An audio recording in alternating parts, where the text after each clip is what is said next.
Ever created a study schedule and almost immediately given up on it? Well, traditional timetables are pretty unrealistic and difficult to stick to, so it's no wonder they don't tend to stick around very long.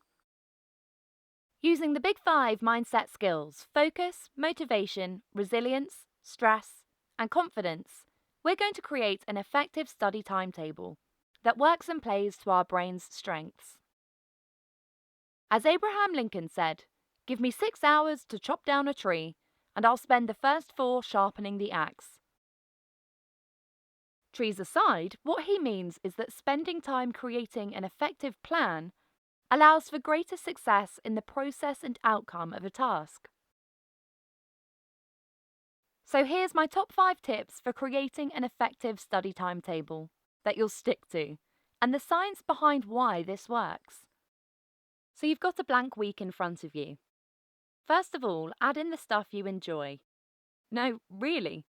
If you've got a favourite TV show you have to watch every Thursday, or football practice, then the first thing to do is plan this time in. Why do this first? Well, because if we're happy, we're motivated and have things to look forward to. So don't give up everything you enjoy when it comes to exam season. Doing things we enjoy is a really great way of controlling our stress. This also includes the time you'll be at school or work. We're now left with the available revision and work time. Number 2, focus on tasks, not time. In traditional timetables, we only block out time slots for a subject. So we'll say 10 to 11 we'll revise maths. At the end of that hour, we stop, no matter where we are, whether we've completed a task or not.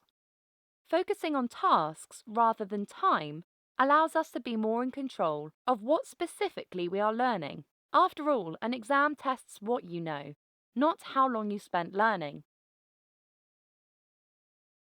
Following on from this, number 3 is specific.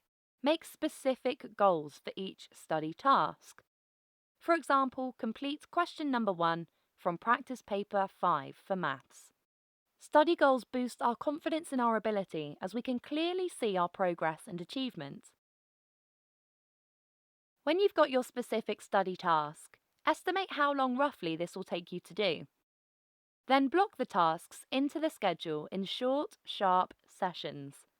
Long study sessions don't work. Use the Pomodoro Technique of 25 minutes with 5-minute breaks in between. And use these breaks to stretch your legs, play with the dog. It doesn't matter if a task will take you 2 Pomodoro sessions, because working in this way optimizes our focus and concentration and will improve our memory of new information.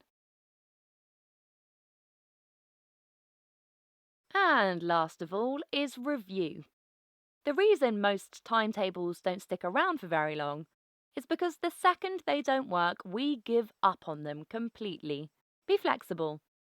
At the end of the day, take a minute to reflect on what worked well and what didn't. Move things around. Work out your optimum time of day to be studying. What gets measured gets improved. And being flexible allows us to continually progress and personalize our study routine to fit us.